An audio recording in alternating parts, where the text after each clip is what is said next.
verdade, é o mesmo título do texto, tá? Salmo de número 105, versículo 37. Salmo 105, 37. Diz assim: Então Deus fez sair o seu povo com prata e ouro entre as suas tribos. Não havia um só inválido. O Egito se alegrou quando eles saíram, porque lhe tinham infundido terror. Deus estendeu uma nuvem que lhe servisse de toldo e um fogo para os iluminar de noite. Em outras versões diz assim: Deus despojou o Egito e eles saíram com riqueza.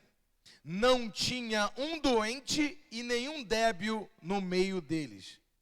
Eu gosto dessa versão, que diz que não tinha uma pessoa doente mental, não tinha uma pessoa doente fisicamente, passando por uma crise renal, ou uma crise, sei lá, uma dor de cabeça profunda, ou problema de coluna, que impedisse a pessoa de andar e sair do Egito.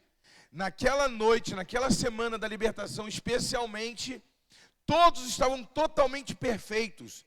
E isso está no livro de Salmos, que é um livro canônico, e está falando de lá do livro de Êxodo. Embora o livro de Êxodo mesmo fala do despojo dos ouros, mas não fala do estado mental e nem físico daquele povo. E eu coloquei nesse texto no Face, eu falei sobre isso, que o nosso Deus é tão tremendo que o povo de Israel, eles saíram com a indenização de 430 anos de escravidão. Eles despojaram todo o Egito. Imagina, eles trabalharam como escravo 430 anos e saíram de lá com ouro de todas as suas madames. Eles serviram as mulheres, eles despojaram todo o ouro, tudo que o Egito trabalhou e conquistou. Eles faziam tijolos e vendiam os tijolos, importavam tijolos, e os hebreus trabalhavam ali, serviram na agricultura ou cuidando dos animais. Toda a riqueza que Israel produziu ali, ele saiu com tudo. É como se ele estivesse o tempo todo na casa do Egito, mas trabalhando para eles mesmos. Então eles saíram sem doença, sem escravidão no corpo, sem doença na mente, sem escravidão na mente, nas emoções. E ainda saíram ricos e prósperos. Tanto que quando Arão, eles pedem para fazer um bezerro de ouro, Arão, eles dão ouro à vontade para o bezerro, não é isso? E tem uma outra passagem também no deserto, que a Bíblia diz que Moisés, quando foi fazer o tabernáculo, que tudo tinha muito ouro, o candelabro, que é o candelabro é a menorá, que era toda feita de ouro. O pastor Elcio tirou uma foto lá, Jorge Lucas também, né? Ela acho que tem 1,70 m, 1,80 m de altura. Ficou mais alta assim do que o pastor Elcio e que o Jorge Lucas lá na foto. De ouro batido, todos os utensílios do templo eram feitos de ouro, e tudo, a roupa do sacerdote de linho de ouro, e tudo era quase tudo. A arca da aliança revestida de acácia, ouro por cima e por fora, até a haste da arca, tudo era de ouro. E a Bíblia diz que quando Moisés pediu o povo para trazer oferta, para fazer o tabernáculo, ele disse assim para o povo: chega de trazer, porque já temos ouro demais. Não é tremendo? E o povo saiu de lá nessa condição. Então, eles olharam para Israel, um povo que estava 430 anos escravos, mas não tinha aparência de escravo. Qual é um escravo que está cheio de bracelete de ouro? Qual é o escravo que tem uma aparência? E olha como que Deus é tremendo. Eles saíram prósperos do Egito, isso aqui não é a palavra de oferta não, tá, irmão? Isso aqui é a palavra principal. Eles saíram prósperos do Egito, mas Deus teve que fazer um trabalho, por isso que o título é Além da Libertação. Quem entende? Você tem que ir além da libertação. Olha para o teu irmão e diga: você tem que ir além da libertação. Porque, meu irmão, o problema é que se Deus liberta o homem, você vai ter aparência de livre. Imagina aquele cara que é oprimido pela droga, e Jesus liberta ele da droga. A aparência dele já não começa a melhorar? Você sabia que se tirar o ser humano da terra, arrancar o ser humano da terra, por 50 anos, todos os rios, todos os mares, toda a terra será revitalizada? Não precisa de ninguém fazer nada, é só tirar o ser humano, que o rio que está fluindo lá na fonte, ele vai se purificar sozinho, o mar vai se purificar sozinho, vai tudo se purificar, a terra vai engolir as sujeiras, vai soterrar as sujeiras, a terra vai ficar limpinha. Ou seja, o que está fazendo mal para a terra é o homem, não é o homem, é a mente deteriorada do homem. Ontem, quem esteve no Café de Pastores, eu falei sobre isso, que a terra tem o caráter do homem que pisa na terra. Se você for lá em Dubai, você vai ver que só tem areia, mas o povo é próspero.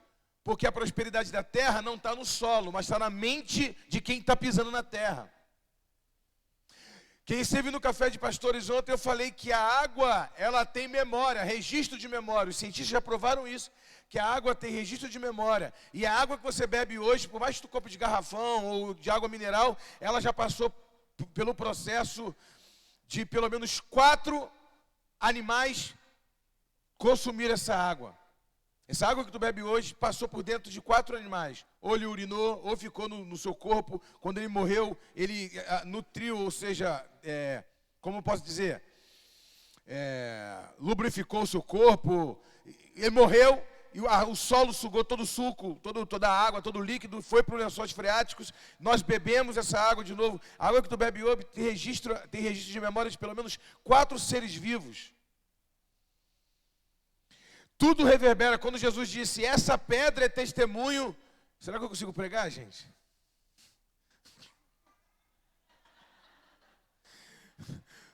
Eu tenho que me acostumar a me sentir um pouco Silas Malafaia. Eu estou adorando quando eu percebo que tem alguém com a câmera na minha cara, irmão. Eu falo, vem me adorar, Senhor Jesus. Eu troco tudo. Em vez de eu falar, eu quero te adorar, eu falo, vem me adorar. Eu me desconcentro todo, irmão. Então é assim, ó, fica com a câmera. Quando perceber que eu notei, tira, para poder... Amém? Só desconcentra. Glória a Deus, o pessoal da mídia está fazendo um trabalho maravilhoso. Os midianitas, né? O pessoal que mexe com a mídia.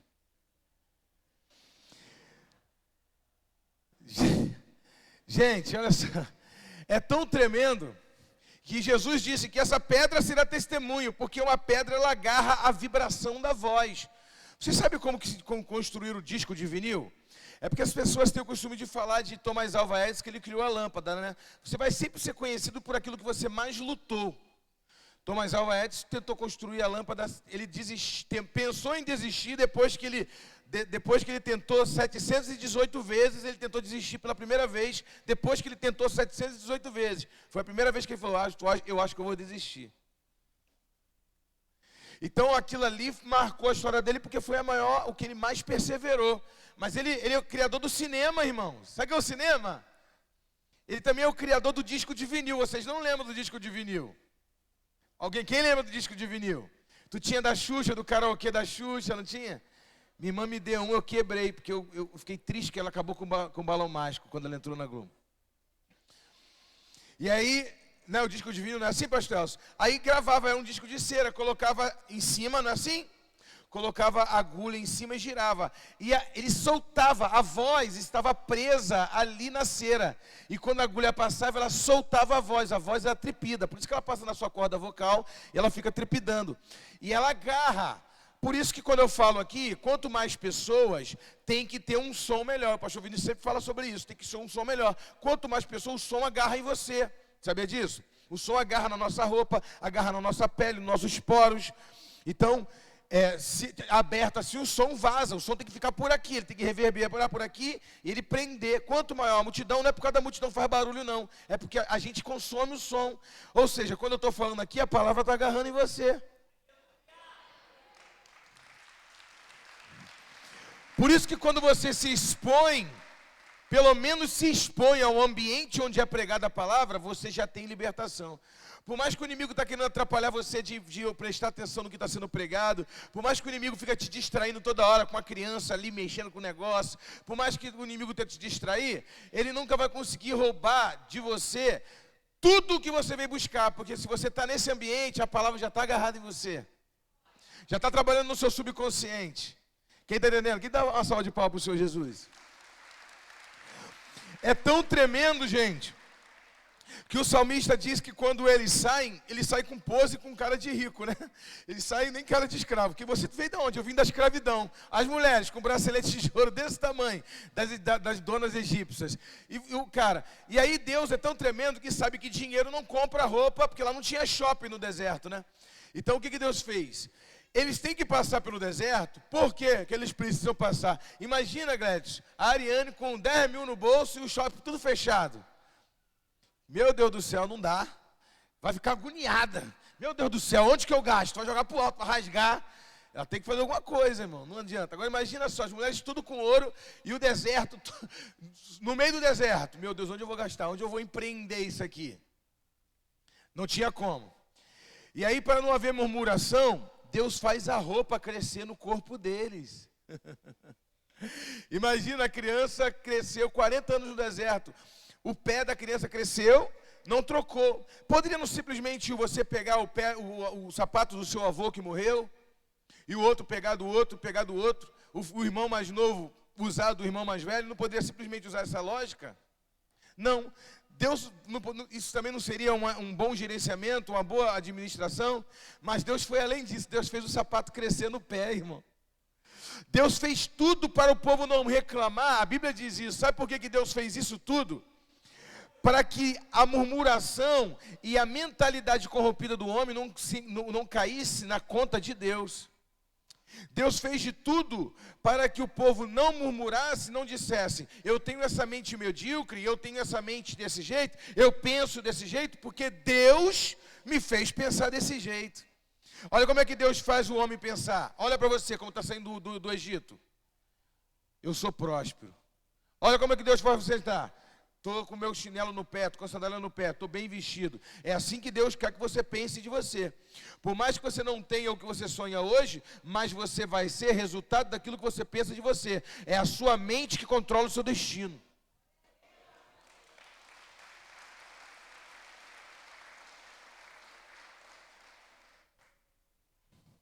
Amém? A palavra de Deus, ela vai trabalhar na sua mente.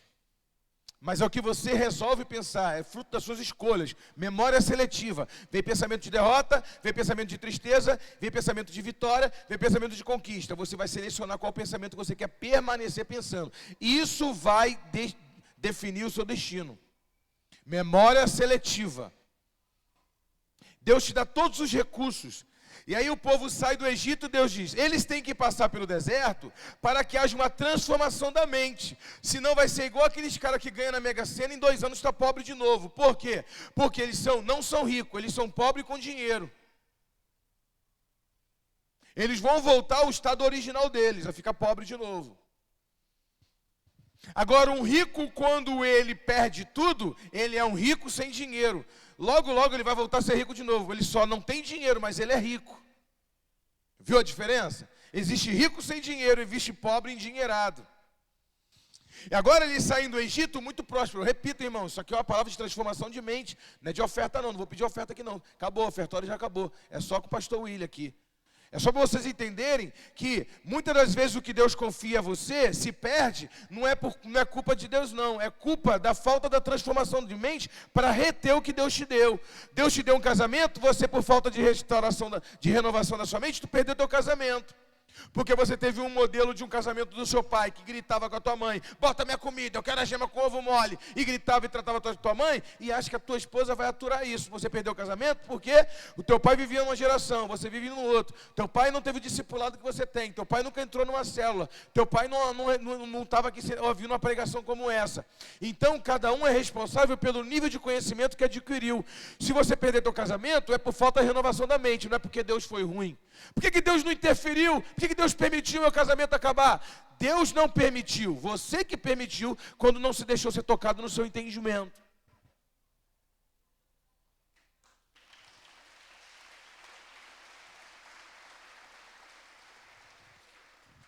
Então Deus ele dá recursos para nós, para não cair sobre ele culpa de nada, de nenhum insucesso nosso, nenhuma frustração. A Bíblia diz que a única praga que Deus joga toda no Mar Vermelho é do gafanhoto. Vocês lembram dessa passagem? Quando eles saem do Egito, logo que eles saem do Egito, Deus sopra um vento oriental e joga todos os gafanhotos para o Mar Vermelho, para a água do Mar Vermelho. Sabe por que Deus joga os gafanhotos na água do Mar Vermelho? Porque Ele sabe que aquilo que eu olho entra na minha mente. Para eles terem mente de gafanhoto, depois falar para Deus: é claro que eu tive mente de gafanhoto. Todo lugar que eu olhava no deserto tinha gafanhoto, aquilo ali consolidou minha mente. Quando eles foram entrar na terra prometida, eles falaram assim: tem gigante, e nós somos como gafanhoto diante deles. A culpa foi de Deus? Não. Deus tirou todos os gafanhotos que poderiam ser referência mental para eles, de perto deles, mas o gafanhoto já estava na mente dele incrustado. A mentalidade de derrota já estava incrustada na mente deles. Então não adianta o Senhor. As pessoas dizem assim: apóstolo, eu vim para a igreja, as coisas ficaram difíceis. Não ficou difícil nada. Deus, quando você veio para a igreja, passou pelo encontro, começou a frequentar uma célula, você pode reparar que todo mundo notou a sua diferença na sua vida. A sua vida mudou, a tua aparência mudou. Deus já começa a revitalizar a sua vida. Você tinha a cara inchada de tomar bebida alcoólica, já não tem mais. Você tinha uma aparência decadente, igual do Murray, agora não tem mais. Você nem banho tomava direito, agora tu toma 1 por semana pelo menos. Você teve a mente renovada, é ou não é? O pessoal começa a frequentar aqui nossa igreja. O pessoal falou assim uma vez: rapaz, falaram para mim que para ser membro da igreja daquele apóstolo ali, eu tava no salão, cortando cabelo. Diz que para ir naquela igreja lá, o pastor: olha, se não tiver roupa de marca, não pode entrar não. E eu lá, de chinelo de dedo, cortando cabelo. É uma versão exagerada, né? Mas que bom que o povo pensa assim. Pô, diz que o pessoal ali só frequenta gente que tem dinheiro. Aí vem gente de lá para cá, o pessoal bota a melhor roupa, porque ele é ensinado, né? Bota a melhor roupa para ir para casa do Senhor, porque é a transformação da mente. Aí quando eles viram gente do bairro deles também andando, não, calma aí, não é só gente do dinheiro não. Fulano não tem um pau para dar no gato, tá arrumadão indo para lá. Não é? Aí entenderam que não é dinheiro, é renovação da mente. Aí a pessoa bota a melhor roupa e fala assim: Senhor, botei minha melhor roupa do domingo. Aí Deus fala: vou prover a melhor roupa de quarta. Vou prover a melhor roupa da semana que vem. Vou prover. Quer ficar bonito na minha presença? Quer? Então, vai assim que vai funcionar. Começa na mente. Sabe o que Deus faz na renovação da mente? Deus fala assim: a festa de 15 anos da criança. A criança vai para a festa de criança. Mãe, pai, eu quero a roupa. Vamos nos esforçar para fazer a festa de 15 anos? Vamos lá então. Então, a gente tem que começar por quê? Tem que comprar uma tiara bem bonita. Tem que comprar uma tiara bem bonita. Mas uma tiara bem bonita dessa precisa de um vestido bonito. Tudo começa aqui na mente. A tiara pega na mente. É uma mitra. Então começa aqui na mente, ó. E aí a tiara precisa de um vestido bonito. Ah, eu tô com a tiara bonita dessa, tô com o vestido bonito desse. Uma sandália de qualquer jeito. Vamos esforçar mais um pouquinho. Dá para comprar a sandália. Mas vamos lá. Um vestido desse aí, uma sandália dessa aí, não pode ter um pai de qualquer jeito, nem uma mãe de qualquer jeito. Vou comprar uma roupa para o pai e para a mãe. Eu vou dobrar, vamos nos organizar. A gente vai conseguir. Mas você não pode chegar numa festa sem carro. Comprar um carro para poder levar você. Pô, mas um carro não pode ter uma garagem feia dessa. Uma casa com uma garagem tão bonita dessa e a casa feia desse jeito. Vamos ajeitar essa casa. Tu viu que tudo pode começar numa tiara, aquilo que está na tua mente?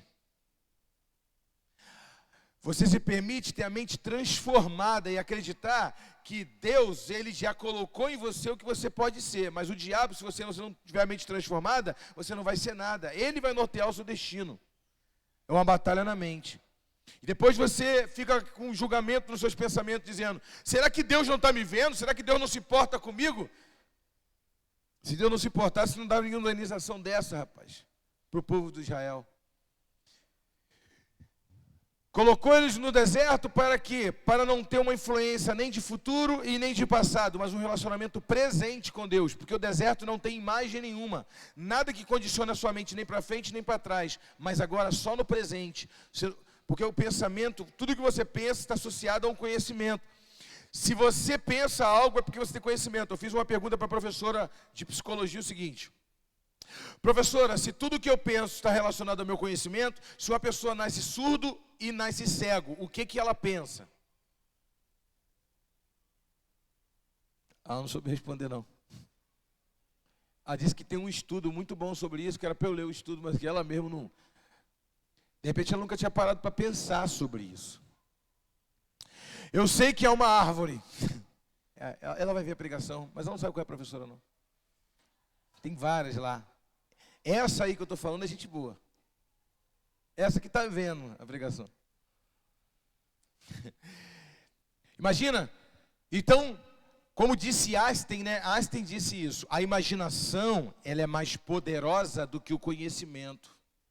Uma pessoa que tem uma imaginação boa, ela produz, ela inventa, ela prospera. Sim ou não? A imaginação, ela é mais poderosa do que o conhecimento. Mas é o conhecimento que empodera a imaginação.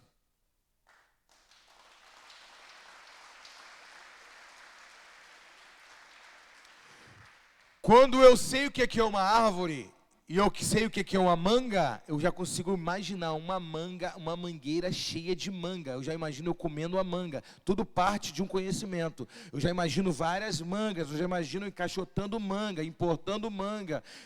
Eu consigo tudo através da manga. Mas se eu não sei o que é uma manga, eu não vou poder ser empoderado da minha imaginação. Então, o conhecimento te dá uma mente de perceptual. Por isso que a pessoa que mais lê livro é a pessoa que mais prospera. É por isso que você vai ser valorizado pelo nível daquilo que você sabe. Eu gosto de contar a história do Mike Murdock quando foi comprar um cachorro. E ele chegou para uma feira de cachorro e o cara começou a falar assim, ó, esse cachorro aqui é tanto, esse cachorro aqui custa $1.000. E você, $1.000? E quanto que esse cachorro faz? Esse cachorro senta, esse cachorro vira, esse cachorro, ele só defeca no lugar certo. Tudo bem. E esse outro aqui? Esse aqui busca o jornal, esse aqui faz tudo que esse outro faz, mas busca o jornal e tal. E esse aqui? Aí tinha um cachorro lá que custava $15.000. Aí disse assim, cachorro vale $15.000? O que esse cachorro faz? Esse cachorro aí, irmão, ele busca o jornal, ele faz tudo que o outro faz, e ele ainda percebe quem tem falsidade contigo ainda em light. Aí você, esse aí eu estou precisando muito. E esse aqui, que é igual esse que valia 15, era a mesma raça, se misturasse assim, você não saberia qual era. Esse aqui custa quanto? Esse aí custa $150 só. Só 150, esse aqui custa 1.500, esse aqui custa 1% desse aqui, porque 1% de 15 mil é 150, se eu não me engano. Não é isso? É isso mesmo. 10% é 1.500. Eu estou bom de matemática. E por que esse aqui é o mesmo? Até a cor do pelo é creme. O mesmo tamanho, a mesma estrutura. Esse aqui custa 150, esse aqui custa 15 mil. Eu falei assim, esse aqui vale pelo que ele sabe. Esse aqui não sabe nada, esse aqui sabe bastante coisa.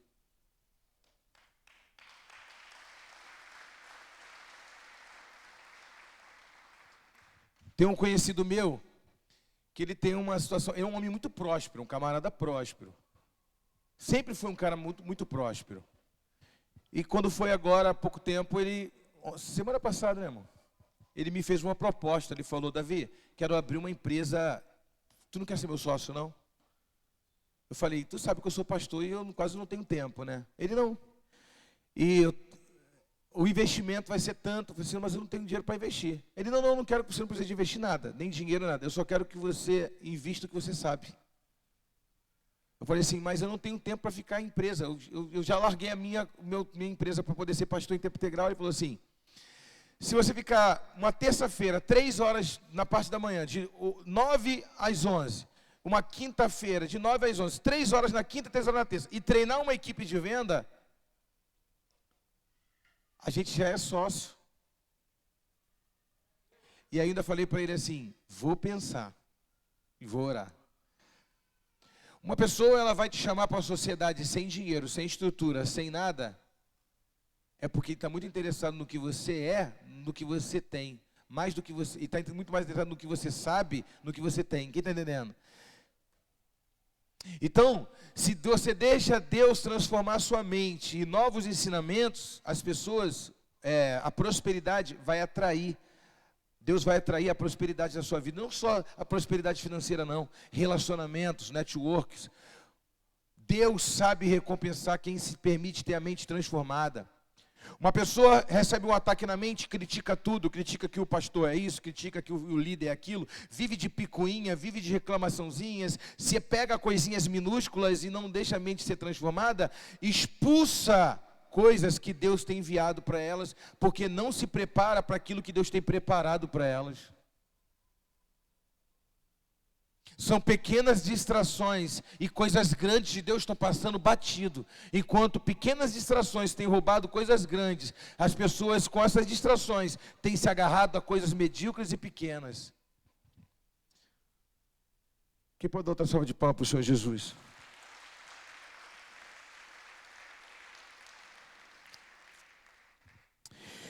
Então, eu lembro da história do pastor Jacinto, que ele morou numa casa de aluguel. Eu conheci essa casa. Ele morou ali quase uns 10 anos ou 12 anos nessa casa. E ele fala, eu tomo a liberdade de falar, porque ele falou isso uma vez num seminário que ele deu aqui na nossa igreja. Então eu tomo a liberdade de falar, o povo conhece. Ele disse que os filhos dele, ele morava de aluguel, e aí quando você mora de aluguel, o cara acaba tendo pena de consertar alguma coisa, de fazer alguma coisa, e acaba relaxando. E como na casa dele todo mundo tem costume de tomar banho gelado mesmo, então o chuveiro estava ruim, tomava banho de balde. E para jogar também o mesmo balde, ele jogava no vaso, porque também não tinha descarga. E os filhos deles nasceram ali, cresceram ali, jogando balde, jogando descarga. Ele disse que um dia, ele já era líder, já era pastor e tudo mais, chegou o momento, ele levou os filhos dele para visitar a casa de uma pessoa, a pessoa era próspera, e o filho dele foi no banheiro, e o filho dele chegou dali, abriu a porta: pai, não tem balde, o que eu vou fazer? Aí ele disse que ali ele se tocou de chegar em casa e consertar a descarga ou trocar de casa, porque a mente do filho dele estava sendo consolidada pelo pior. Tinha descarga ali e a criança estava procurando o balde, porque ele cresceu dentro desse contexto. Quem está entendendo? Às vezes o inimigo, tem gente olhando para mim e rindo, irmãos. Então acaba com o balde da sua casa, irmão. Amém? Glória a Deus. Uma salva de palmas aí, esse balde está saindo igual em nome de Jesus. Tem que renovar a mente, amém, irmão? Não adianta jogar balde. Tem gente que joga, irmão, que o negócio chega para pular para fora do vaso. Aí que o negócio complica mais ainda. Então, vai lá e conserta, amém? Glória a Deus. Uma renovação da mente. Porque você acaba sendo cauterizado com aquilo. É igual uma dor. É ou não é? Uma dor, e aí você fica ali cauterizando aquela dor ali, e você está mancando. E tu se acostuma com ela. Daqui a pouco, tu já está bom e está andando assim ainda. Mas falando, por que está andando assim? Fiquei tanto tempo com a dor que criei o costume de andar assim. Não é brincadeira não, tem gente que anda. Já reparou a pessoa que anda assim? Essa pessoa deve estar morrendo de dor. Não é não, porque ficou 5 anos de dor na coluna, já melhorou e continua andando assim, ó. E aí você se deixa permitir aquilo ali ser o seu novo normal, como começaram a falar que o coronavírus é o novo normal, é o novo normal. Novo normal é o inferno, irmão. Que esse negócio de novo normal, irmão? É normal ter pandemia? É normal o cara andar de máscara? É normal? Eu não vou me acostumar com isso não, irmão. Não é novo normal não. É o que o pastor William falou aqui. É o que o céu determinar, é o que eu vou viver. Amém? Uma salva de palmas para o Senhor Jesus novamente. Glória a Deus. Então Deus levou o povo para o Egito para poder renovar. Agora olha só o que diz aqui em Provérbios 4, 23. Pode abrir para mim, meu filho? Provérbios 4, 23. Diz assim: de tudo que deve guardar, guarde bem o seu coração, porque dele procede as fontes da vida. Gente, você sabe hoje que o coração ele é só um órgão que bombeia sangue, né? Ele não tem sentimento nenhum. Não é isso?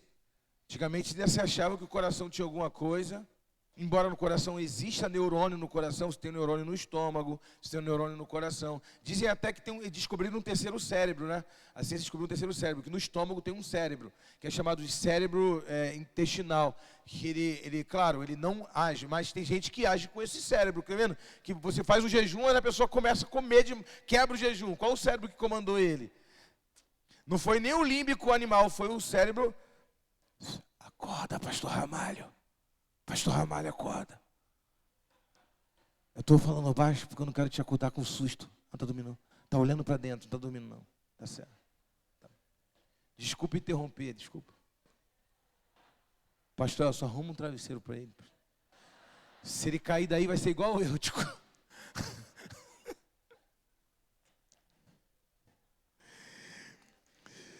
Imagina só, você guardar A culpa é minha, pastor, que botei o senhor para dormir. Guarda o teu coração, porque dele procede a saída da vida. Gente, não é o coração que tem que guardar, é guardar a mente. Claro que o autor está dizendo que o coração, que ele tem um entendimento que o coração, quando você está agitado, o coração, não é isso? Mas hoje nós sabemos que tudo procede aqui da mente. Ele está dizendo, guarda a sua mente, guarda os seus pensamentos, porque deles procede as saídas da vida. Não é isso que diz a versão? Em outras versões diz as saídas, agora ali diz as fontes da vida. Tem outras versões que dizem as saídas da vida. Qual é a Bíblia aí que está escrita as saídas da vida? Tem gente que nem está acompanhando com a Bíblia, né? Tem que renovar a mente, hein, gente? Tem que acompanhar, abrir lá. Agora você imagina só, o que ele está querendo dizer? O seu trabalho pode ser aniquilado, a sua prosperidade no teu serviço pode ser, tem que defender isso. A sua mente, guardar a tua mente. A sua família pode ser atacada. Eu nunca vou casar. Para passar o que minha mãe passou. A tua mãe passou, você não precisa de passar o que sua mãe passou. Você pode ser diferente, está tendo nova oportunidade de ensinamento, gente. Olha lá, as saídas da vida. Eu estou quase virando várias versões, né? Então, agora tem uma outra passagem que diz, tem outra saída da vida. Qual é a outra saída da vida? Relacionamento com o filho. Aí quando a pessoa casar, até caso. Mas filho, eu nunca vou ter. Pessoas que receberam um ataque em várias áreas da sua mente e têm bloqueado várias saídas da sua vida. Um bom casamento, ter uma família, ter filho, prosperidade. Eu estou na igreja, mas ministério, duvido. Eu sento no banco ali, fico assistindo. Mas ir para uma célula, dar a célula, nunca. A vida tem muitas saídas. Ministerial, familiar. Dentro da família tem filho, tem relacionamento com o marido. Eu ir na casa da minha sogra, eu quero casar, mas Deus me livre, não quero ter sogra não. Então vai começar a caçar por aí algum marido que não tenha mãe. Já está difícil de achar. Dizem que mulher, não é isso? Que homem é tudo igual, mas a mulher vive escolhendo, porque se é tudo igual, por que escolhe?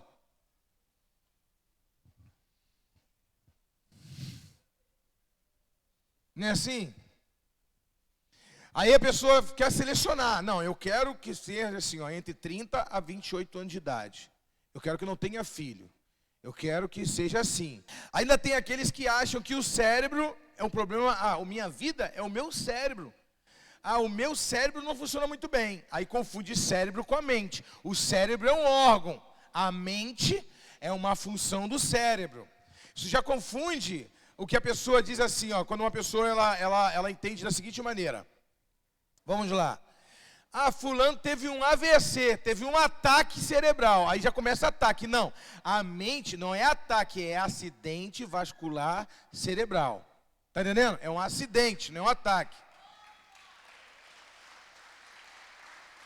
Ataque se tem na mente. Amém? Vou fazer prova segunda-feira, estou estudando. Não tem tempo de estudar, irmão? Diz que falando só aprende. Então, na mente você tem ataque, está entendendo?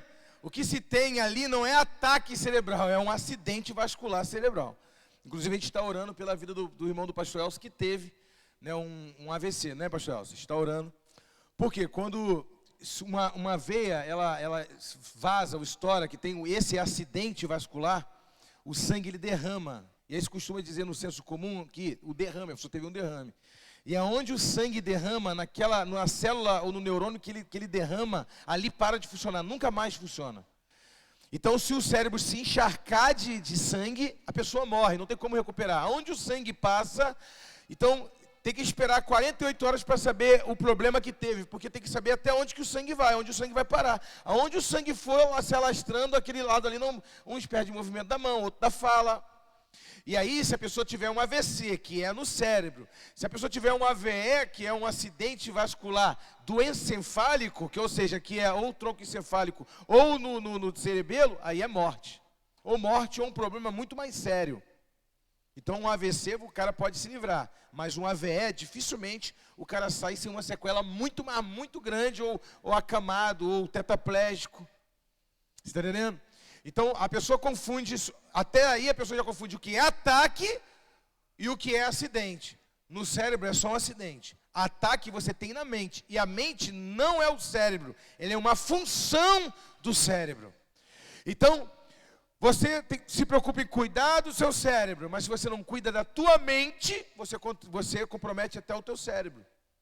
Compromete a tua saúde.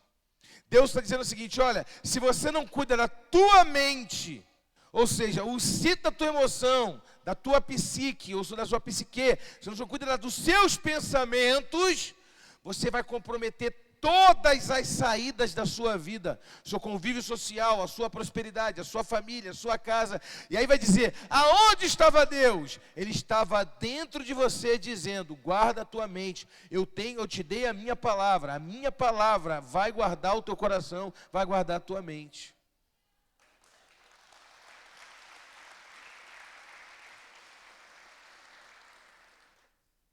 Quem está ligado, diga amém. Romanos 7, 22. Eu gostaria, vê se tem essa versão aí, a New Living Bible, só que em português, que eu acho que é a Bíblia Viva, nova versão. Eu li esse versículo em inglês, mas eu gostaria de ler, ver se essa versão tem versão em português? Tem?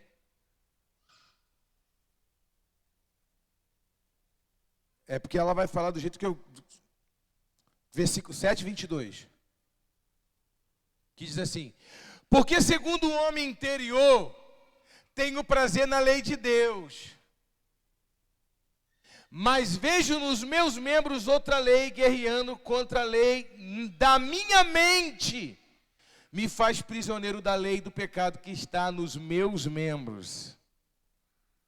Apóstolo Paulo está mostrando aqui que um dos maiores inimigos da sua vida é a sua velha natureza, que milita o tempo todo na sua mente, que guerreia na sua mente. Você vai ver, apóstolo Paulo falando no capítulo 7, somente da velha natureza, e aí depois ele vai falando no capítulo 8, da nova natureza em Cristo Jesus. Mas, portanto, capítulo 8, versículo 1, nenhuma condenação há para aqueles que estão em Cristo Jesus. Capítulo 5, 6 e 7 de Romanos, ele vai falar só sobre pecado, e alguma atitude, e Coríntios também.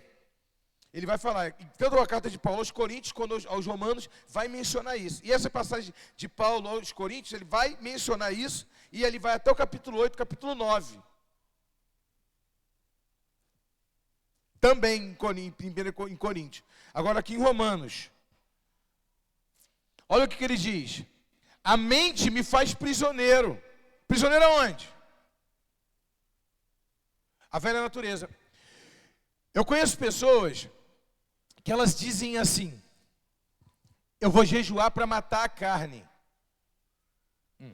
Para matar a carne você não precisa jejuar, você pode precisar de uma faca, de qualquer coisa. Porque você quer matar a sua carne. Isso é um vocabulário errado. E daí que entrou as heresias dos caras se autoflagelarem, achando que quanto suplício eles fizerem na carne, mais espiritual eles se tornam.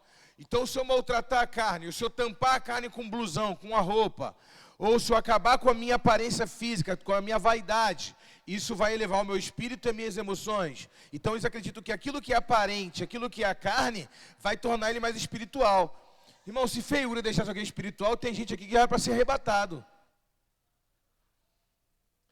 Tem uma pessoa que falou comigo assim, apóstolo, o irmão lá na igreja olhou para cara feia para mim, olhou de cara feia para mim, não, ele olhou para você, ele já é feio. Ele não olhou de cara feia para você, ele olhou para você. Então, não deixa o diabo atacar a tua mente, quem está entendendo?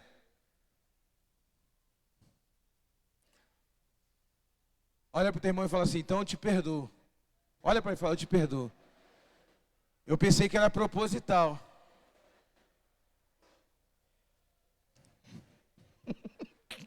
Eita, povo crente. Existe uma luta pelo controle da mente, amém, irmão? Existe uma luta pelo controle da nossa mente. A velha natureza. Então o seu pior inimigo não é o diabo. O seu pior inimigo é a sua velha natureza. Então a palavra carne, em grego, quando Paulo diz que nós temos que jejuar ou orar para matar a carne ou aniquilar a vontade da carne, aquele que vive pela carne não satisfaz a vontade do Espírito. Não é a carne física, irmãos, amém? É a carne no sentido de velha natureza. Você tem que jejuar para matar a velha natureza, para afastar a velha natureza de você, para você viver através da nova natureza, não da velha natureza. Então, o jejum e oração é para você ter controle sobre a velha natureza, não é para matar a carne, está entendendo? Porque a carne, nós somos tricotômicos, a carne é perfeita, se ela não servisse para nada, o Senhor não iria ressuscitar essa carne, nós vamos ressuscitar e depois Ele vai glorificar a nossa carne, então nossa carne vai ser utilizada e nós vamos viver com essa carne a eternidade. A Bíblia diz, nem todos morreremos, mas todos seremos transformados.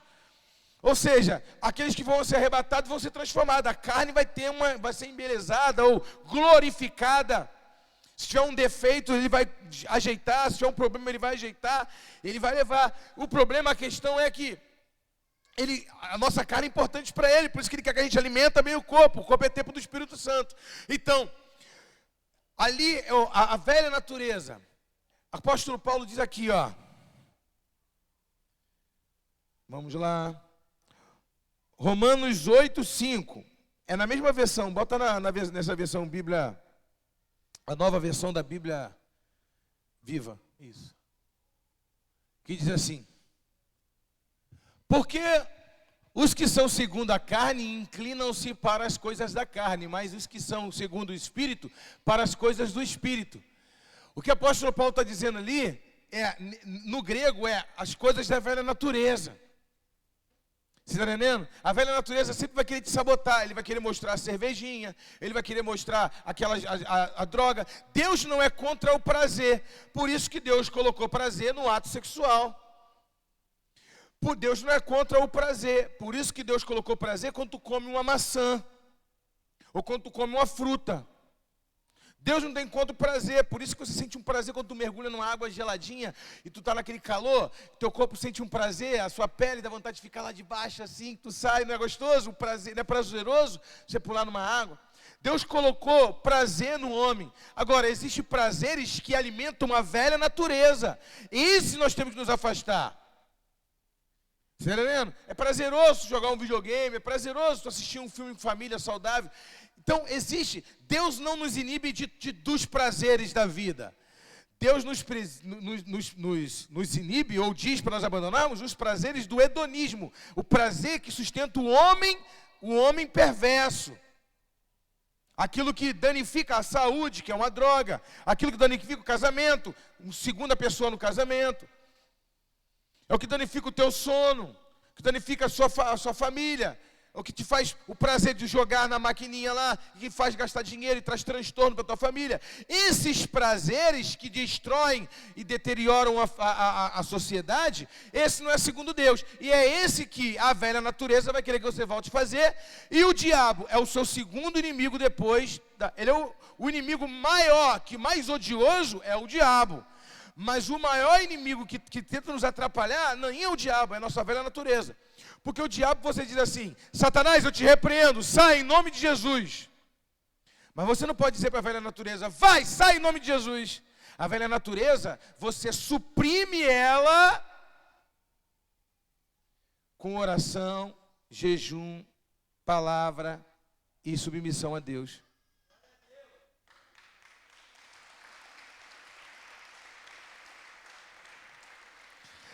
Salmo 119, versículo 95. Vamos ler a Bíblia? É bom ler a Bíblia, né, gente?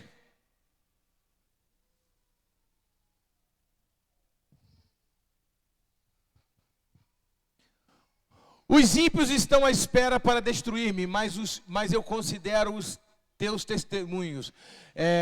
Tenho constatado em toda a perfeição limite. Vê naquela outra versão. Você está indo na NVI. Não é na NVI, não. Essa é a nova versão internacional, é naquela outra versão. Toda a perfeição vi limite, mas o teu mandamento é amplíssimo. Vê para mim não, botou isso ali no 97, é 95, filho. Os ímpios me esperam para me destruírem, mas eu atentarei para os teus testemunhos. Eu vou depois achar essa versão e vou falar sobre os inimigos atacam os meus pensamentos. É uma versão, também, depois eu vejo assim. O inimigo ataca o nosso pensamento. Aonde que o inimigo ataca os meus pensamentos? Ele querendo lembrar, o diabo não tem poder sobre nós, quem está entendendo? O diabo não tem poder sobre nós. O diabo ataca nossos pensamentos, nos mostrando a nossa velha natureza, nos influenciando a buscar a nossa velha natureza. Mas primeiro ele tenta fazer você ficar sem ler a Bíblia. Ele tenta te distrair para você não jejuar, para você não orar. Quando ele vê que você está fraco espiritualmente, ele ataca você, te mostrando a sua velha natureza. Então ele usa recursos que você dá para ele. Um crente que tem vida de oração, leitura de Bíblia e jejum, dificilmente, eu digo dificilmente, e tendo humildade de confiar no Senhor, dificilmente um crente desse vai cair. Quanto tempo nós temos que ler a Bíblia por dia? Pode ler uma vez por dia. Agora meditar nela o dia todo. A Bíblia diz isso. Aquele que medita na lei do Senhor todos os dias é como árvores plantadas na beira do ribeiro, que as folhas nunca murcham e os frutos são no tempo certo. Não dá fruto o tempo todo, mas dá fruto no tempo certo. Vamos ler rapidamente 2 Coríntios 10, 3 e 5. 2 Coríntios 10, 3, 5. Porque embora andamos na carne, não lutamos segundo a carne. Porque as armas da nossa luta não são carnais, mas poderosas em Deus para destruir fortalezas. Destruímos raciocínios falaciosos e toda arrogância que se levanta contra o conhecimento de Deus. E levamos cativo todo pensamento à obediência de Cristo. Só essa parte. Olha o que o apóstolo Paulo diz, ele dá uma dica, né? Ele diz assim: ei, eu tenho que guardar a minha mente, os meus pensamentos, guardar a minha mente, guardar os meus pensamentos na palavra, contra todo o ataque do inimigo contra a minha mente. Para isso, nós devemos trazer a nossa mente cativa, em obediência à palavra de Deus, trazer nossa mente cativa, em obediência à palavra de Deus. É a única forma que nós temos de blindar a nossa mente contra a influência de Satanás, de resgatar em nós a velha natureza. Eu estava querendo botar aqui, eu não coloquei o versículo, que o apóstolo Paulo diz: miserável homem que sou, quem pode me livrar desse corpo de morte? Se eu não me engano, é no próprio Romanos 22 até o 23. Vamos tentar ler tudo. É até o 24, vamos ler. Miserável homem que sou. Não, agora vamos antes, bem antes. Bota no 22. Porque segundo o homem interior, tenho prazer na lei de Deus. Mas vejo meus membros outra lei que, guerreando contra a lei da minha mente me fez prisioneiro da lei do pecado que está nos meus membros. Agora bota aquela outra versão, a primeira que a gente sempre usa. A João Ferreira de Almeida. Só para você ver. Vocês estão operando bem aí, Islã. Porque segundo o homem interior, tenho prazer na lei de Deus. Mas vejo nos meus membros outra lei que batalha contra a lei do meu entendimento. Olha, do meu entendimento, não é mais a mente, mas o meu entendimento. Me prende debaixo da lei do pecado que está nos meus membros. Miserável homem que sou, quem me livrará do corpo dessa morte? Tem uma outra versão, não sei se é a mais antiga da João Ferreira de Almeida, não sei se é aqui de James, que diz assim: contra a lei do pecado que habita em mim. É porque eu li essa, eu tenho uma Bíblia, gente, que eu uso uma versão em inglês, ela é toda em inglês. E aí ele usa dwell, ele usa habita em mim, né? Do pecado, de sin inside of me, ou seja, que está dentro de mim, que está dentro de nós. É o pecado que habita em mim.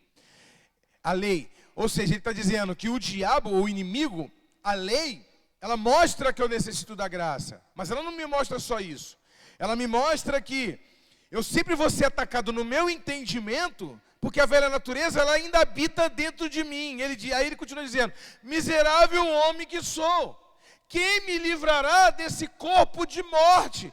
Quem me livrará dessa condição? Porque o inimigo eu expulso, ele não está mais dentro de mim. Mas ainda tem uma lei de uma natureza que está escondida em algum canto aqui dentro de mim, no meu espírito. E eu tenho que, enquanto eu viver nesse corpo, sempre suprimir ele, para ele ficar sempre numa área reservada e não crescer e tomar o controle da minha vida.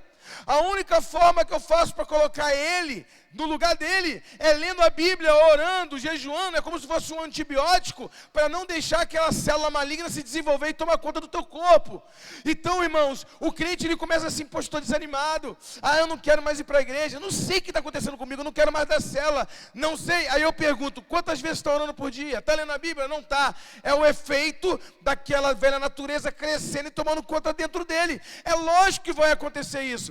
Aí tu fala: não, apóstolo, não tem nada a ver não, eu até estou orando, mas eu não estou com vontade mais de ir para a igreja, eu não sei, eu estou esquisito, apóstolo, não estou sentindo mais vontade de ser crente. Irmão, se você não orar, se você não jejuar, se você não ler a Bíblia, se você não buscar o Senhor, chegai-vos a Deus, Ele chegará a vós. Se você não andar com Ele para tu ter a mentalidade dele, anda com o cientista, que tu vai ser cientista.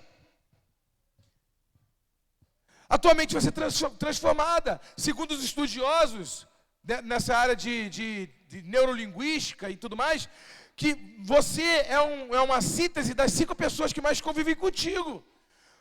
Você pega a forma de pensar de uma, a forma de falar de outra, a forma de vestir de outra, a forma de empreender de outra. Então, se você anda com Deus, você vai andar e vai ter a linguagem de Deus. E como é que você anda com Deus? Lendo a Bíblia, orando, jejuando, andando com Ele. E você vai ser fortalecido. 2 Coríntios, capítulo 10, versículo 3. Não lutamos nesse mundo com armas humanas, mas a arma de nossa milícia não é humana. Ao contrário, é poderosa em Deus para destruir fortalezas. Jogando por terra todo sofisma, todo ataque contra o entendimento da minha mente, trazendo cativa a minha mente em obediência à palavra de Deus. Essas são as ferramentas espirituais para o mundo não crescer dentro de mim.